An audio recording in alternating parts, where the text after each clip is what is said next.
ओम नमो भगवते वासुदेवाय। ओम नमो भगवते वासुदेवाय। श्रीमद् भगवत महापुराण चतुर्थ स्कंद अर्थ द्वादशो अध्याय। महाराज पृथु को सनकादिक का उपदेश।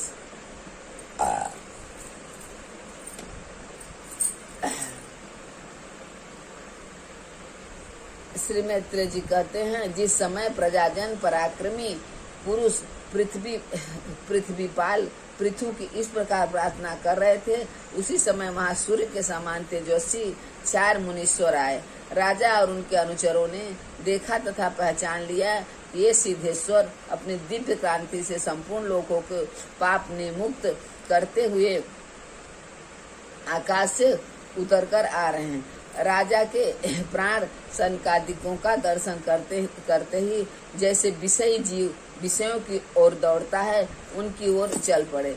मानो उन्हें रोकने के लिए ही वे अपने सदस्यों और अनुयायियों के साथ एकाएक उठकर खड़े हो गए। जब मुनिगण अर्थ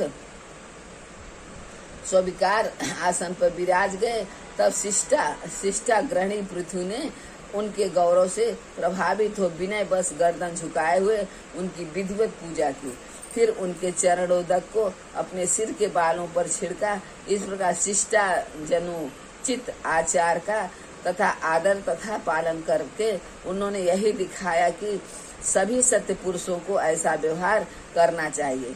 सनकादिक मुनीश्वर भगवान शंकर के भी अग्रज हैं।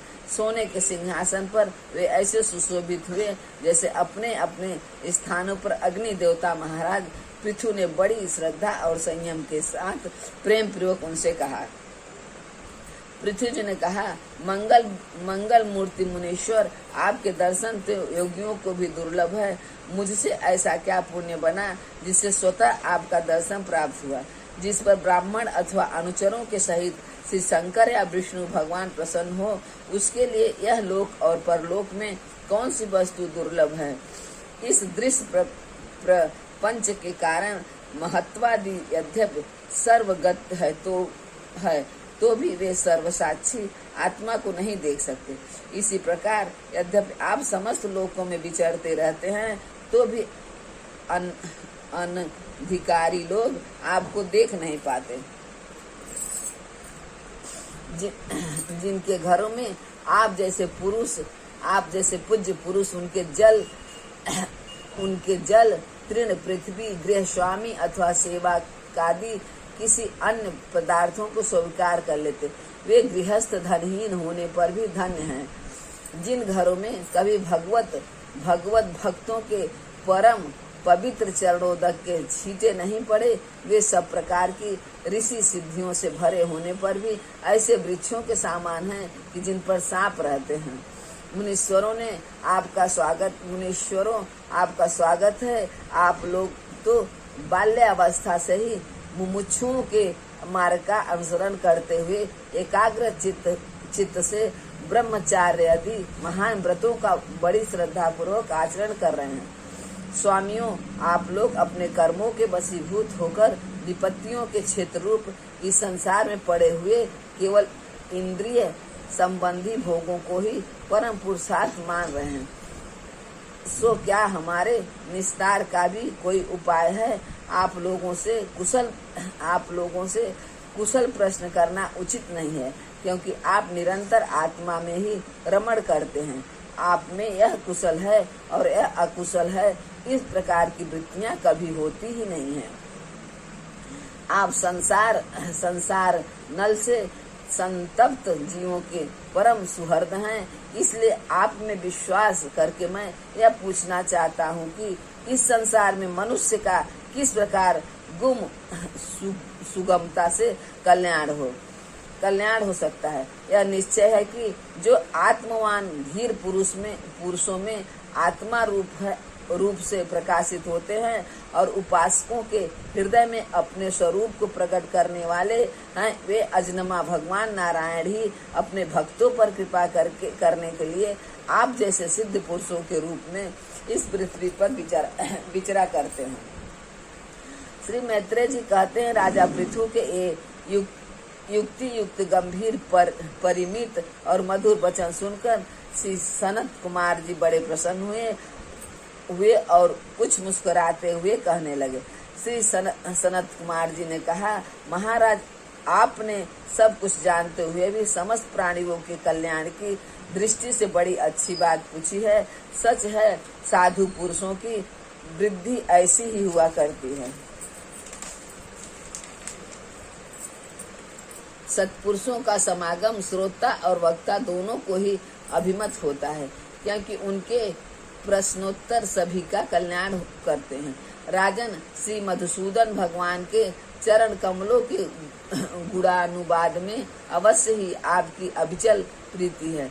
हर किसी को इसका प्राप्त होना बहुत कठिन है, और प्राप्त हो जाने पर यह हृदय के भीतर रहने वाले उस वासना रूप मल को सर्वथा नष्ट कर देती है, जो और किसी उपाय से जल्दी नहीं छूटता। शास्त्र जीवों के कल्याण के लिए भली भांति विचार करने वाले हैं। उनमें आत्मा से भिन्न देहादि के प्रति वैराग तथा अपने आत्म स्वरूप निर्गुण ब्रह्म में सुदर्श अनुराग होना इस कल्याण का साधन निश्चित किया गया है।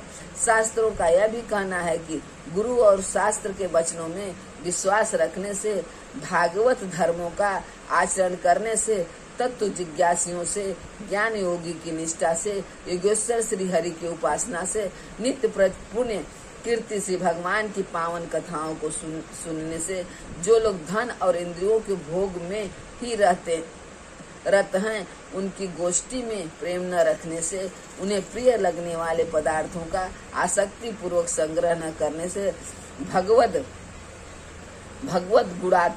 गुणामृत का पान करने के सिवा अन्य समय आत्मा में ही संतुष्ट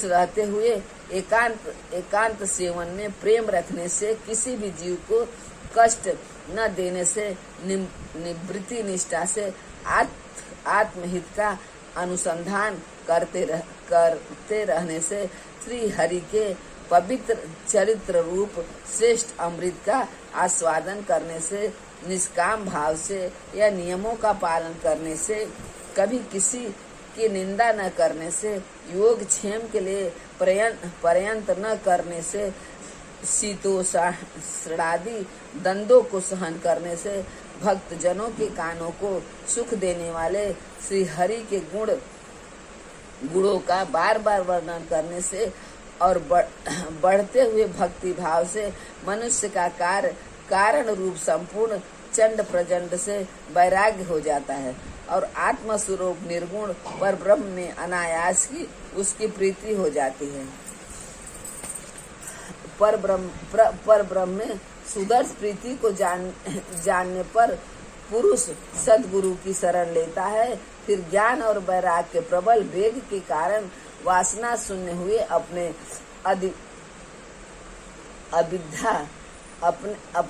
अविद्यादि 5 प्रकार के कलेशों से युक्त अहंकारात्मक अपने लिंग शरीर को वह उसी प्रकार भस्म कर देता है जैसे अग्नि लकड़ी से प्रकट होकर भी उसी को जला डालती है। इस प्रकार लिंग देह का नाश हो जाने पर वह उसके कर्तृत्ववादी सभी गुणों से मुक्त हो जाता है। फिर तो जैसे स्वप्न अवस्थाओं में तरह तरह के पदार्थ देखने पर भी जिससे जग पड़ने पर उनमें से कोई चीज दिखाई नहीं देती, उसी प्रकार वह पुरुष शरीर के बाहर दिखाई देने वाले घट पट आदि और भीतर अनुभव होने वाले सुख दुख आदि को भी नहीं देखता। इस स्थिति के प्राप्त होने से पहले ये पदार्थ ही जीवात्मा और परमात्मा के बीच में रहकर उनका भेद कर रहे थे। जब तक अंतकरण रूप उपाधि रहती है तभी तक पुरुषों को जीवात्मा इंद्रियों के विषय और उन दोनों का संबंध कराने वाले अहंकार का अनुभव होता है। इसके बाद नहीं ब्रह्म जगत परमात्मा में प्राप्त हो रहा हूँ। संत महात्मा जिनके चरण कमलों के अंगुलादि की छिटकती हुई छटाक का स्मरण करके अहंकार रूप हृदय ग्रंथियों को जो कर्मों कर्मों से गठित है, इस प्रकार छिन्न भिन्न कर डालते हैं कि समता इंद्रियों का प्रत्याहार करके अपने अंतकरण को निर्विष करने वाले सन्यासी भी वैसा नहीं कर पाते। तुम इन सर्वास्व भगवान वासुदेव का भजन करो। जो लोग मन और इंद्रिय रूप मगरों से भरे हुए इस संसार को योगादि दुष्कर साधनों से पार करना चाहते हैं, उनका उस पार पहुंचना कठिन ही है, क्योंकि उन्हें कर्ण धारण रूप श्रीहरि का आश्रय नहीं है। अतः तुम तो भगवान के आराधनीय चरण कमलों को नौका बनाकर अनायास ही इस दुष्कर समुद्र को पार कर लो। श्री मैत्रेय जी कहते हैं, विदुर जी ब्राह्मणों के पुत्र आत्मज्ञानी सनत कुमार जी इससे इस प्रकार आत्म तत्व का उपदेश पाकर महाराज पृथु ने उनकी बहुत प्रशंसा करते हुए कहा। राजा पृथु ने कहा, भगवान दीन दयाल श्री हरि ने मुझ पर पहले कृपा की थी, उसी के पूर्ण करने के लिए आप लोग पधारे हैं। आप लोग बड़े ही दयालु हैं। जिस कार्य के लिए आप लोग पधारे हैं उसे आप लोगों ने अच्छी तरह संपन्न कर दिया। अब इसके बदले में मैं आप लोगों को क्या दूं? मेरे पास तो शरीर और इसके साथ जो कुछ है वह सब महापुरुषों का ही प्रसाद है।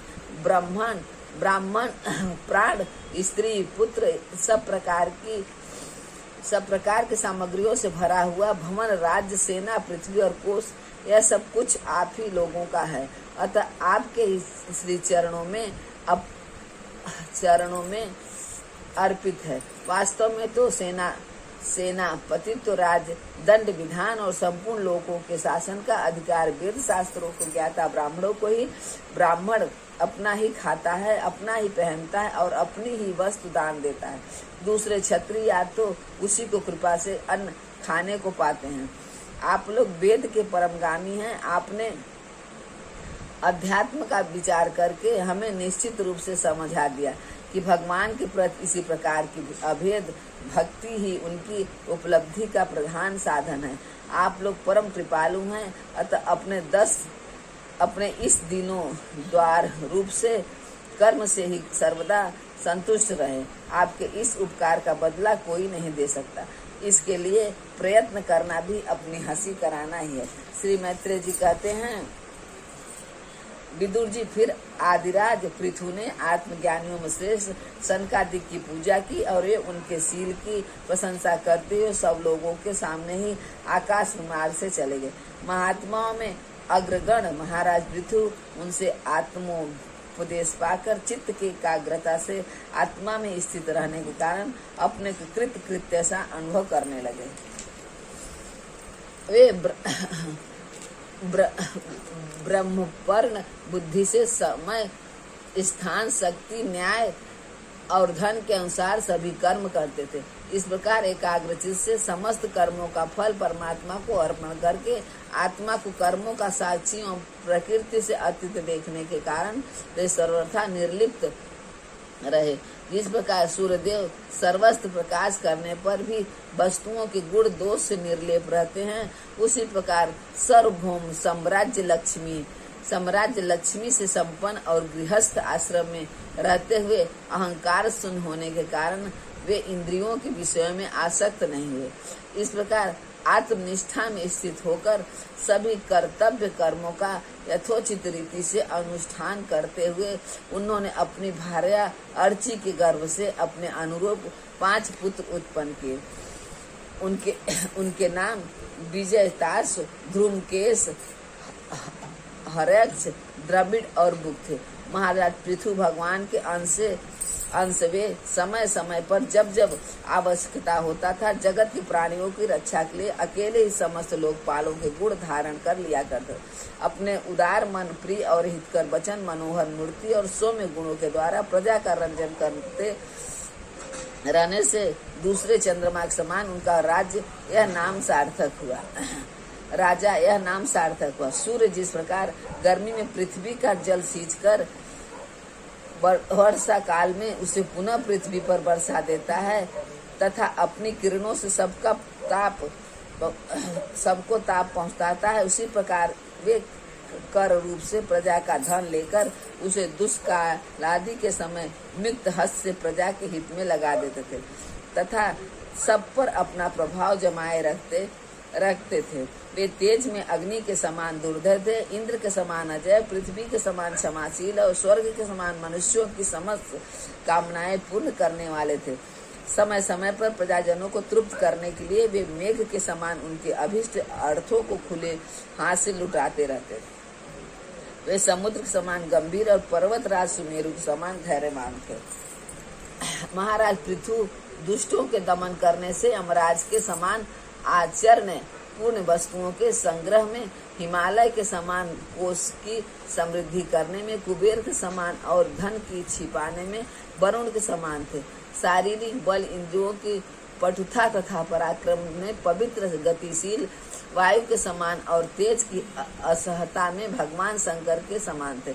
सौंदर्य में कामदेव के समान, उत्साह में सिंह के समान, वात्सल्य में मनु के समान और मनुष्यों के अधिपत्य में सर्व समर्थ ब्रह्मा जी के समान थे। ब्रह्म विचार में बृहस्पति, इंद्रिय जय में साक्षात श्रीहरि तथा गौ ब्राह्मण गुर्जन एवं भगवत भक्तों की भक्ति, लज्जा, विनय, शील एवं परोपकार आदि गुणों में अपने ही समान अनुभव थे। लोग त्रिलोकी में सर्वस्त्र उच्च स्वर से उनकी कीर्ति का गान करते थे। इससे वे स्त्रियों तक के कानों में वैसे ही प्रवेश पाए जाते थे, पाए हुए थे। ऐसे सत्पुरुषों के हृदय में श्री राम। ओम नमो भगवते वासुदेवाय, नमो भगवते वासुदेवाय, नमो भगवते वासुदेवाय। श्रीमद् भगवत महापुराण चतुर्थ स्कंध अर्थ त्रैवित अध्याय समाप्त।